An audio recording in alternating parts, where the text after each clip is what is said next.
Hello and welcome to the Growing Healthy Families podcast. I'm your host, Dr. Scott Haggerty. On this show, I interview the world's top health experts so that you can know with certainty what it takes to give your family a life of epic health and wellness. As parents, we don't want to see our kids struggle. I knew that he had the potential, and I knew that something needed to be done. It was hard. We would get frustrated. We didn't know how to deal with it. I was more emotional about it. Sure that, we're here. Amen to that, brother. Amen to that. Hello, everyone, and welcome to the Growing Healthy Families podcast. I am Dr. Scott Haggerty here, and moms and dads, I am so excited to be able to bring this to you today. I am here with Chris from Good Nature Organic Lawn Care. Thank you so much for being here with me today, Chris. Thanks, Dr. Scott. Appreciate it. So I'm really excited about this because, obviously one of the big things that I think is in the media right now is so much of the awareness being made about the dangers of chemical-based lawn care and weed eating products. Mm-hmm. And so for those of you moms and dads that if you're not educated about this, what we want as a takeaway today is we want you to have a greater understanding of the importance of really knowing what you're putting into your lawn, what you're exposing your family to, what you're exposing your pets to, and also the environmental impact that these things can have, not just in your local area, but nationally and worldwide, because it's a bigger issue than many of us realize. And I'll just quickly tell you, I had a neighbor who has a history of cancer, and I saw him out over the weekend, and he was spraying weed killer. And I happened to go out there and take a look at the weed killer and realize it was a glyphosate-containing compound. Oh, yeah. And we had to go and talk about that, and he was totally unaware. He's a guy who's in remission, thank the Lord for that, but, doing what we can to try and help him, made sure that he was made aware. So moms and dads, as viewers and listeners, that's the whole mission today, is to raise your awareness. So Chris, Good Nature is a really unique company. Being that you're an organic lawn care company, and in creating, you guys had to literally create a new market for all intents and purposes. Mm-hmm. So, can you share Good Nature's story, how Good Nature came to be? Sure. So, Good Nature was founded by a guy by the name of Alec McLennan. He graduated college with a degree in civil engineering, I believe, and he quickly learned I don't think that's what he wants to do, and it was a conversation between his dad and himself and trying to find, something that was a little bit better, than just traditional chemicals. He didn't want to be spraying down, harmful things that could hurt, himself or pets or anything like that. So, that's kind of how the idea was born, and one thing led to another, and 20 years later, we got over 6,000 clients all across, not just Ohio now. We have a branch in, Indianapolis. We got one in Columbus, one in Akron, one in Cleveland. So, we're growing quick. People see the need to, kind of be a little bit safer, with what they're putting on their lawns, for sure. That's great. So what is a mission? What is the nature, the mission of Good Nature as a company? Sure. So we have this a mission statement that we'll put up at every meeting, right? Mm-hmm. So in every meeting, it's, we want to eliminate, I think it's 12 million pounds of synthetic fertilizers and herbicides from the environment, and we want to help, I think we have 12,000 clients as our, our next kind of big milestone. We want to help over 12,000 people, and I think it's up to 6 different markets. So, we're about halfway there, and, we're getting there, and it'll be nice to, it's great working here every day. You wake up and you realize you're helping people, and you're really helping them get to where they want to go. So, well, and, you guys really are doing something great here because, moms and dads, I think if anybody's watching the news, I think we can all realize that toxic weed killers such as Roundup and glyphosate-containing compounds, they're headlines. Sure. They're out there now. For those of you who aren't aware, at the time of the taping of this episode, in the last few months, there have been 3 major court cases that have said unequivocally that glyphosate-containing compounds such as Roundup were at fault for causing cancer in individuals and leading to total awards now in around $3 billion with a B dollars. So it's a real significant issue, but the problem is that the awareness has not hit that point where the moms and dads who really need to know this are hearing this. So one of the big things I'd like you to spend some time talking about is that these compounds, many people are not aware. True. Can you discuss the dangers of synthetic weed killers and fertilizers to both our families and the environment? Sure. So I think a good place to start with that is glyphosate. You mentioned that one specifically. All it takes is opening up a newspaper or turn it on the news to find something about Roundup and what it's doing. I think the interesting thing from our perspective, though, at least from a lawn company, if you go out and you get one of the big name lawn care agencies that use chemicals, they're using things called like neonicotinoids. They're using different kind of herbicides that include things like 2,4-D. That's a very common one in the chemical realm. Those are exponentially worse than Roundup. Interesting. Like exponentially worse. Yeah, there's when we hear from somebody that was on a traditional chemical program, for instance, they'll put down something called a pre-emergent, which will help crabgrass, from forming. Yeah. So it makes your lawn look great in the summer. And they put the little sign in your lawn and says, don't walk on it for 24 hours or whatever. And, it's frustrating because something like that, a pre-emergent that every lawn company uses, that sits on your lawn for like 3 to 6 months. And it's a chemical blanket is what we say. So it's not like it's just 24 hours and it's magically gone. The whole purpose of it is to be there for that long. So there's a ton of other things that exist out there that are like way, way worse than just Roundup. And honestly, it's all education. I mean, that's really what it comes down to. I mean, we're not really big on, obviously we don't like chemicals and, we feel our product is a lot safer and something people can do. We're not really big on bashing other competitors or anything like that because it does work for some people and that's what they want. But for what we do though, our type of client is really the one that really just cares about their health. They care about their wellness. They want, something that's much safer for their family, the kids, and the environment, and the pets too. Yeah. I'm glad that you mentioned that because I think obviously anybody who's going to be watching this, that's them. And moms and dads, for those of you who aren't aware of this, I think that it's great information that you start getting these things as awareness pieces for you because the information is available and just we're going to dig into greater depth into a lot of the things that you mentioned already at future points because I think it's important that we continue to take this conversation steps further because if you want to maximize health and wellness, it's a triad. It's chemical health, physical health, emotional health, right? And you have to have that balance point. But when you have certain things that you're being exposed to and it's inadvertent, maybe not aware of the consequences, they can really alter your ability to have the kind of health that you and your family want and deserve. So, you mentioned that these compounds are significantly worse, but they can stay on the lawn for up to 6 months. So if a person comes in contact with it, does it stick to their clothes? Does it absorb in their skin? What are the risk factors? What do people need to know about these compounds? Sure. I mean, obviously, ingesting is a big one, specifically for pets.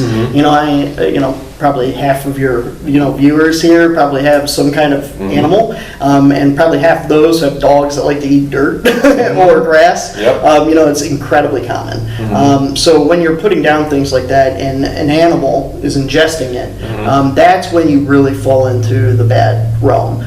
Obviously, long-term exposure from, let's say you have an outdoor cat or dog or even your child's outside playing on it, it will get on your clothes. It can get tracked in your house.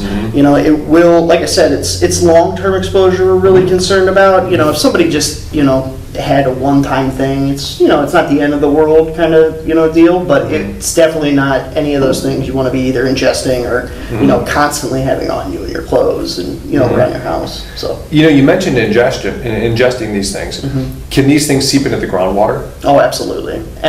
In Northeast Ohio, that's something that again, you open up a newspaper, you can hear about our water reserves in Lake Erie and the toxic algae blooms and all of that, and absolutely anything you put down on the ground is going to end up in our watershed at some point. And a lot of that stuff, it cannot be easily filtered out of the water, and it just gets back in the lake. And that's how a lot of these things, it might not be the only reason why we have something like toxic algae bloom up in Lake Erie, but it's definitely probably a contributing factor. Yeah. So.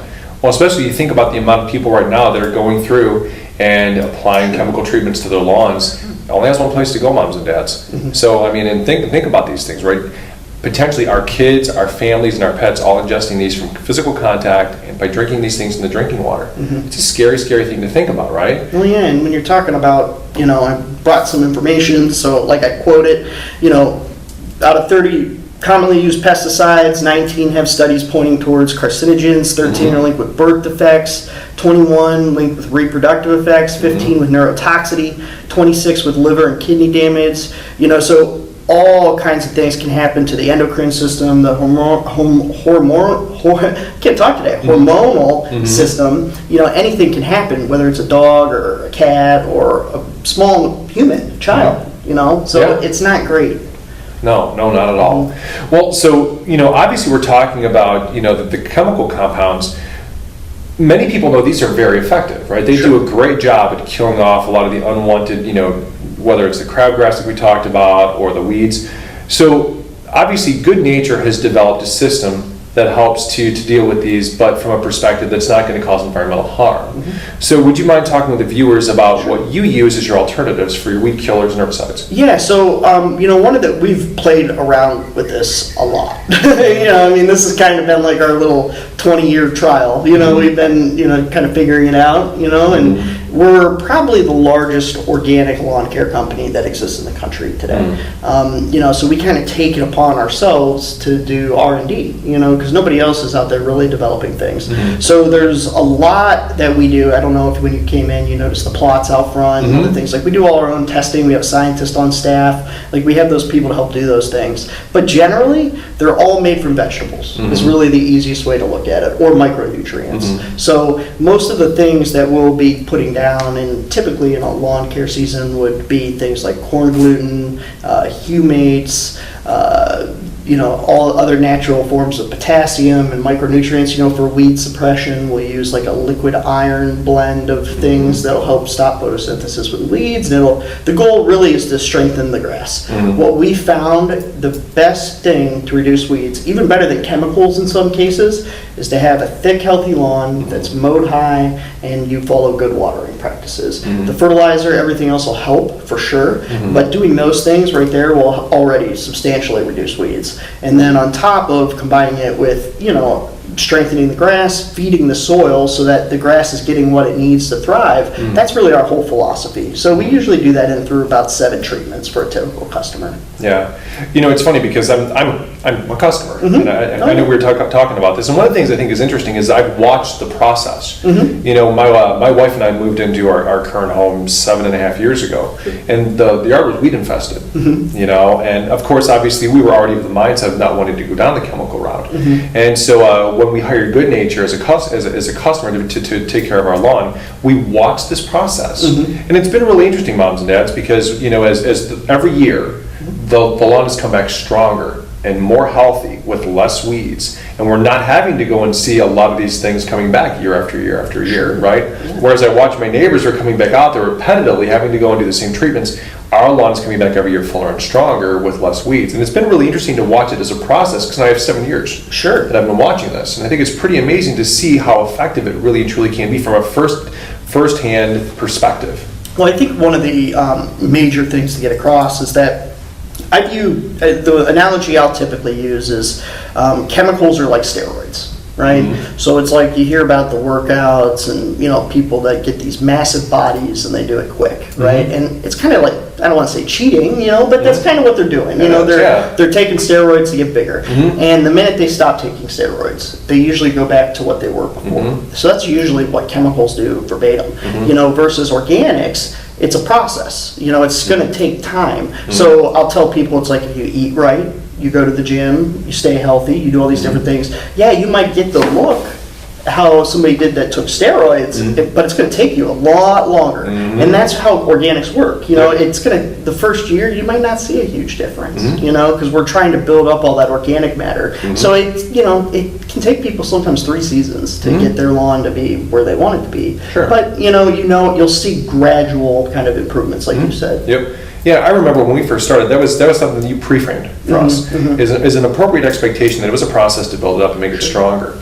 But what we did like is obviously, we still cared about the lawn looking good, so you did spot treatments with some of the, some of the natural compounds, and we saw dramatic improvements in the health of the lawn and less weeds right away. But every year with the ongoing program, it's become progressively stronger and more vital. Sure. And I think that's really been a great thing to see. So, one of the things when we were doing some of the research that stood out to me is that your website actually says specifically about mentioning the products being safe for birds and bees. So can you discuss and give people from a reference, right?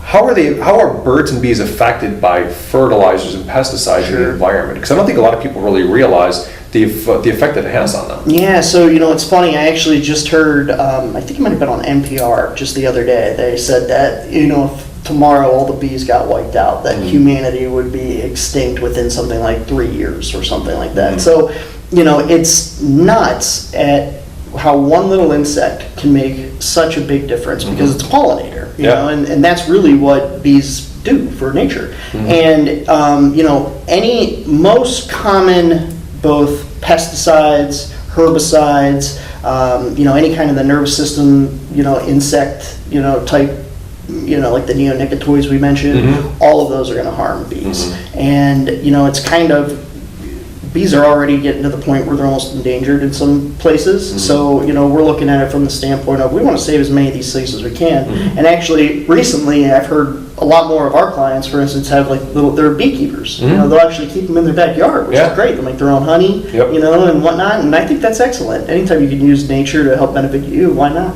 Yeah, I completely agree. I think it's interesting that you talk about, saving the bees, and because a lot of people aren't really aware of the decline. Yeah. And this has been a big issue, and we are so dependent upon them. I think that it's the proactivity standpoint is something that we all need to be aware of, because these things have consequences when we spray our lawns and we fertilize our gardens. If we're using these compounds, are far greater than most of us realize from the tangible impact. We go out there, we get a harvest, but don't really realize that there's a ripple effect or a trickle-down effect to all of the other creatures that are dependent upon that ecosystem that we don't think about necessarily at the time of when we're creating a garden or fertilizing our lawn, things like that. So moms and dads, I hope this is bringing an awareness to you, because obviously we hear a lot about our global impact, but when you bring it down to a micro scale of what I do can kill bees and birds and vital creatures to our local environment, our impact is far bigger than what most of us really realize. Wouldn't you agree? Oh, completely. And on top of that,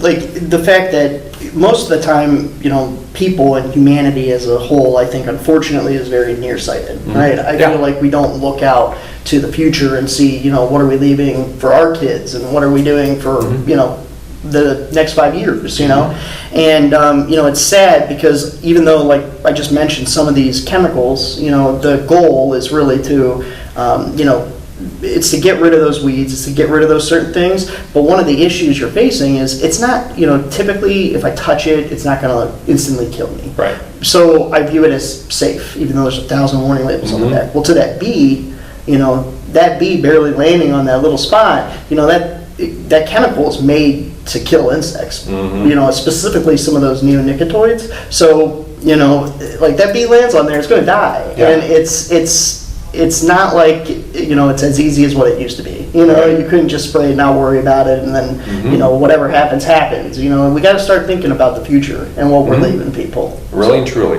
I couldn't agree more. You mentioned before, and you were sharing a story with me before we started about some furry friends. And many of us are pet owners, but you shared something with me about a lot of the impact that people have shared with you about some of these chemical fertilizers that people's pets have shared. Would you mind sharing that, because I think it's really powerful? No, like one of the things that we hear quite frequently. So in our office here, I manage all of our lawn consultants, which would be more or less the people that are trying, they're making sales and they're trying to help people get the right lawns. I manage our customer service and I manage some of our marketing people. And it's interesting because usually if you come to me, On the phone, it's either the worst of the worst, there's a major issue going on, or, it's maybe a complaint, or, or they're happy, really happy, and they want to get that across. So that's great. I encourage them all to come my way. But I do get to hear a lot of the sad stories. And, it's really, really hard for me to listen to a new client say, my 2-year-old lab, got lymphoma, and it was from lawn chemicals, or the vet said it was from lawn chemicals. Not like they just made that up, like the veterinarian said that. Yep. And honestly, we probably have, when we're in spring, we get a handful of those a week. And that's sad. Nobody, no animal at all, 2 years into its life, especially somebody's pet, should have to worry about that kind of stuff. And there's so much more that we don't even know, and that's what is just really, really, really scary. Well, and I don't even work in that realm, yet I hear these stories, and I've heard so many of them, where their vet had said the exact same thing that you said, which is really touches me, because I lost, I lost him a few years ago to cancer, and so these things really resonate when you hear about your furry friends who we love so much. Many of us like they're our kids. Oh yeah. And if it's preventable, I think that the more that we know to help them and protect them when because they don't wear shoes, they're more at risk. Oh yeah. Because it gets on their fur and they're licking it and they're, like you talked about. 100%. And so, having these kind of awareness points, moms and dads, can help to go and really protect them. And then, when you hear things like this too, make sure that you share it. I think one of the big things with information is that you don't keep it to yourself. You have to share these things. Because if you hear this and this emotionally moves you, then you probably have a friend or a loved one who it's going to touch them, and they need to hear it too. So information is meant to be shared. So I encourage you, when you hear things like this, hear this kind of information, that I talk to others, tell them what you've learned, because I think it really can help to change a lot of lives. So, but I digress. So, one of the things that I really liked in the research is, and just kind of learning about your company, is that your website mentions that your fertilizers work with nature to feed the soil, not against it. Sure. So can you elaborate on that a little bit? Because I love that statement. Yeah, absolutely. So, I'll use the comparison to chemicals, again, just because that's typically what we're competing with, and that's what most of the research, that you find from the industry talks about. It is possible to have a good lawn without chemicals. I'll just say that right now. It takes a little bit longer, it's a little bit harder. And the goal is, or the reason being, is because when you're spraying that chemical, you're treating the grass directly, right? So they're putting synthetic nitrogen's a big one, that's just gonna do nothing more than spur growth for that grass blade, or grass blades. Now, the issue comes in when you stop that. So most of those chemicals are based out of salts, or different kinds of salts. Well, the first thing a salt's going to do is dry up the soil. And then you've stopped giving that plant all the nutrients that it needs chemically, because you've stopped doing treatments with chemicals, and because it's not getting that instant injection pretty much of a chemical, it usually looks terrible. And that's how a lot of those chemical companies will keep you. With feeding the soil, what we're doing is we've looked at the plant and we've said, what does this plant need to thrive? And then we have engineered a program that gives that plant what it needs to thrive. So then we're putting these materials down in the soil so that the grass can take up what it needs and leave the rest. And in a lot of cases, we're putting down things that encourage microbial life. We're putting down things that encourage earthworms. We're putting down things that encourage all of these different kinds of insects that are beneficial to your lawn. So really what we're doing is we're working with the grass and with nature. That's what we mean when we say that, instead of against it. So that's awesome. One of the things I think, and I've seen this even in the brochures that we receive, is that you guys oftentimes will talk about using things like microclover as a way to try and help to strengthen your grass. And I thought it was really interesting when I heard this, because I'd never heard that prior to your pamphlets teaching us about this. So would you mind elaborating on how microclover is used to strengthen your lawn? Sure. So what a lot of people don't know is clover actually used to be mixed in with grass seed. So when you would go to the store, Home Depot 20 years ago, and you would buy, your box of grass seed or Scott's or whatever it was, most of the time it had clover in it. There's a lot of reasons for that. And today you don't find that. you want grass seed that is a mix, usually of different kinds of grass types, but you really don't want any what they call inert matter, noxious weeds. You don't want any of that in those mixes.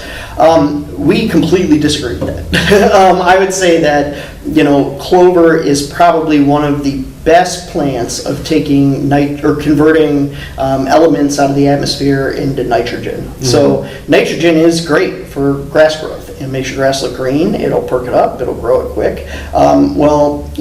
Organically you can get nitrogen. It takes longer, putting down things. Or you can get it from plants like clover that convert it into instant nitrogen. And so what we'll do a lot of times is somebody will say, I want a lawn that looks green, low maintenance, all the things that most people want with their lawns. Organically, it's going to either cost a lot of money or it's going to take a lot of time. And that's fine for some people. And other people, the real quick way to get the lawn looking great is we can plant clover. So we'll mix in clover with the grass. It generally greens up the lawn. And honestly, most of the microclover lawns that I've seen that we've done have been the greenest lawns probably on the block. I'll have to show you some pictures. We got some great ones. But yeah, they've been some of the greenest lawns on the block. You really can't even tell it's clover until you get right up looking over it, But it's great. It's great for the environment. It's great for your current grass. And honestly, it reduces weeds, it's a great little plant. That's awesome. So, yep. Yeah, thank you for sharing that. So, as we talk about too, obviously getting into like the spring and summer months, humidity starting to spike up, we get critters that are coming out. Sure. And so, the mosquitoes, the fleas, ticks, they're all a major concern at this point in time.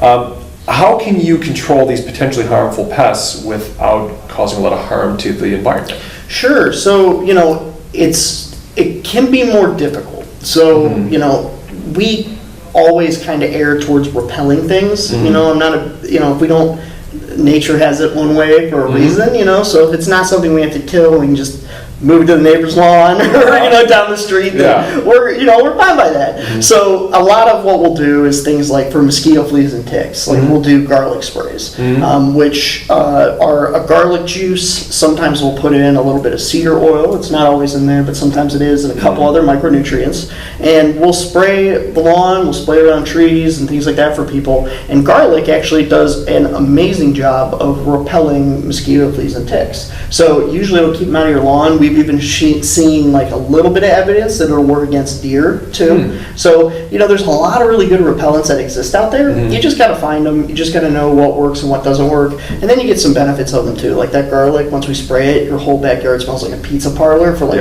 3 hours, and it's amazing. You were like the happiest person when we spray that, trust me. Love that. Yeah, it's great. There's really some good benefits to it. That's awesome. Yeah. So great tips, and lots of great value too. Because boy, most people think about you have to have the harmful chemical compound, spraying down with bug spray, and that's a whole other conversation. Sure, and these are all things too they can do on their own. Yeah. Like there's, obviously we do that. You know what I mean? So if anybody out there is looking and they want to have, their lawn treated for mosquito, fleas, and ticks, we're happy to help. But there's also, like we have a web store, for instance. If you go to whygoodnature.com and you click on store, we sell garlic juice. We sell different things on there that people can do it themselves if they're, not in, Ohio or, Indy or any place like that. So there's a lot of things that are out there. You just got to know where to look for them. So. Awesome. Yeah, make sure you click those links and check it out. I think it'd be great. And you brought up something obviously in saying that really is probably one of my favorite things about what I have seen. Very rarely do you see companies that invest in educating the consumer about what you do. And I've been very impressed because obviously having some longevity now as a customer, I've seen the amount of time that you guys spend in building educationals to help to teach people about their lawn. The way that you can, obviously using your resources or things that we can do on our own to try and help to increase the strength of our lawn, our gardens, but also teaching people about what's going on and why and what these things mean and the potential damages that things can cause. That is, I think, a huge thing.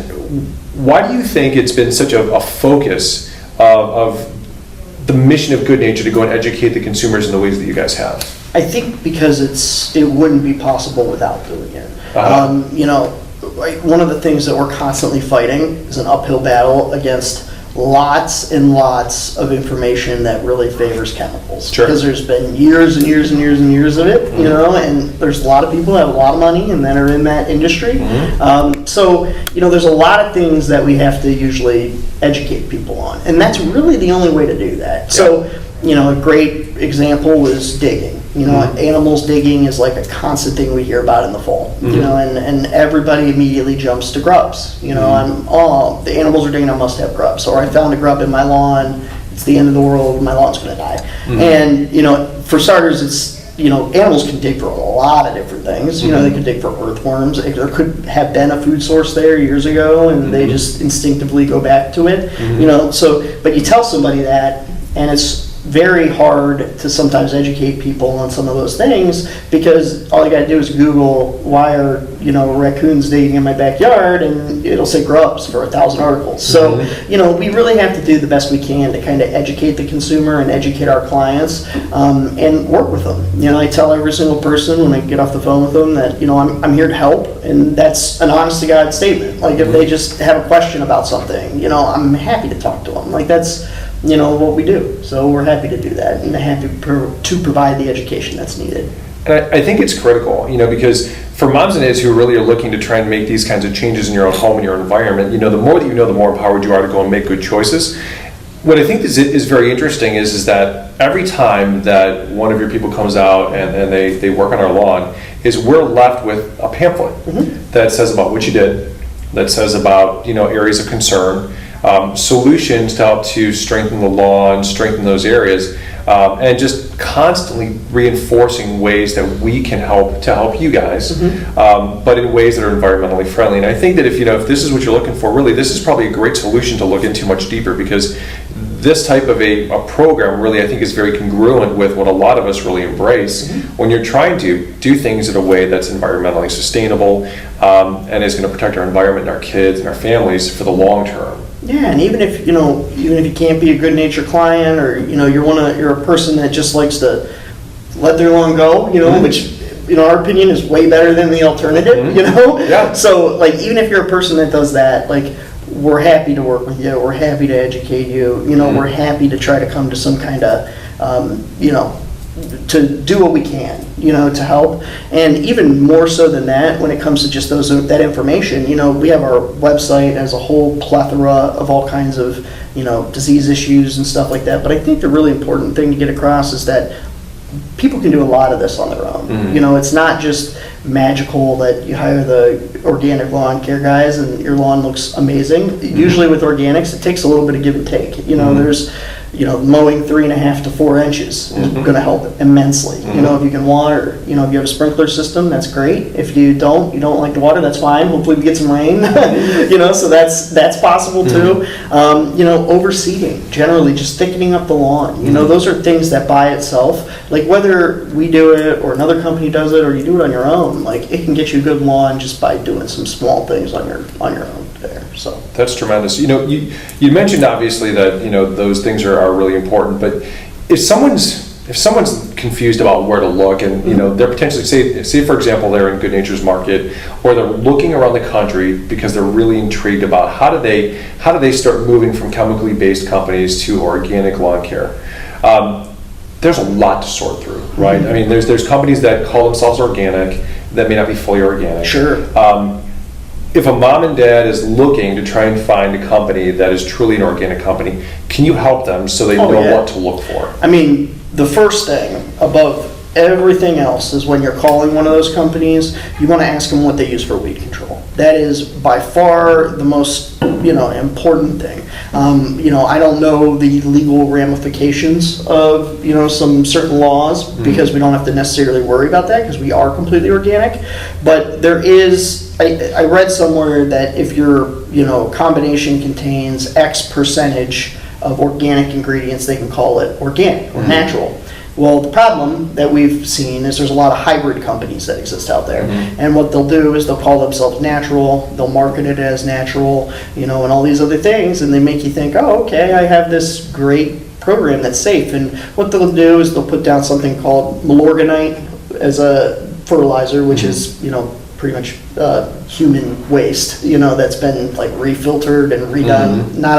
it works, not really the best, but they'll put down something like that, and then what they'll do is they'll come in then and spray a herbicide, usually like a 2,4-D type chemical, all over your lawn to control weeds. And that 2,4-D was what was Agent Orange back in Vietnam. Like, there's a lot of things that they don't tell you necessarily or right when you sign up for it. So ask them what they use for, weed control, and if you hear anything like 2,4-D, Q4, Surge, any like chemical sounding name, and you Google it, and it's a lawn care chemical, I would not go with that company. Now, sometimes there are trade-offs, like if you have a lawn that's all thistle, in your backyard, which is the spiky little plant that has little thorns all over it, you got a dog, organically, that's kind of hard to control. Well, chemical, it'd probably take 1 or 2 sprays to make it go away. If I have kids walking around my backyard, I'm probably going to take the risk one time for like a chemical to get rid of all that thistle.